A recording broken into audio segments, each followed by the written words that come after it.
প্রবচন গ্রন্থ 21 অধ্যায়ের 1 থেকে 6 পদ, 10 থেকে 13 পদ।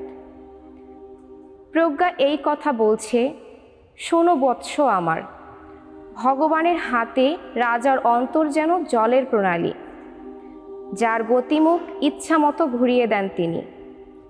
মানুষ তো নিজের সমস্ত আচরণ ধর্মসম্মত বলেই মনে করে, কিন্তু সকলের অন্তর ভগবানের তুলাদণ্ডে যাচাই হয়ে যায়।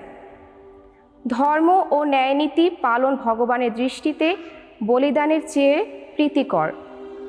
উদ্ভূত দৃষ্টি, দর্পিত হৃদয়, দুর্জনের সমস্ত জৌলস, এসব তো পাপ ছাড়া আর কিছু নয়। পরিশ্রমী মানুষের সুকল্পিত কাজ সমৃদ্ধি আনেই, কিন্তু যে তার কাজ করে অতি ব্যস্ততায়, দারিদ্র্যই হয় তার অমোঘ পরিণাম। মিথ্যা ভাষণে সম্পদ জমিয়ে তোলা, সে তো মৃত্যুর পেছনে ছুটে মরা মানুষের নিষ্ফল মোহ। দুর্জনের প্রাণ সদা তৎপর অনর্থ সাধনে, প্রতিবেশীর প্রতি নেই তার কোনো মায়া দয়া। যার স্বভাব বিদ্রূপ করা, তাকে শাস্তি দিলে সরলমনা মানুষের জ্ঞানদয় হয়। প্রাজ্ঞকে উপদেশ দিলে সে নিজেই অর্জন করে নবতর জ্ঞান।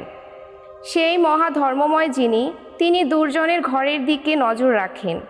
দুর্জনকে তিনি ঠেলে ফেলে দেন বিনাশের মুখে। দীন দুর্বলের মিনতি যে কানেই তোলে না, সে নিজেই একদিন মিনতি জানাবে, কিন্তু পাবে না কারো সাড়া।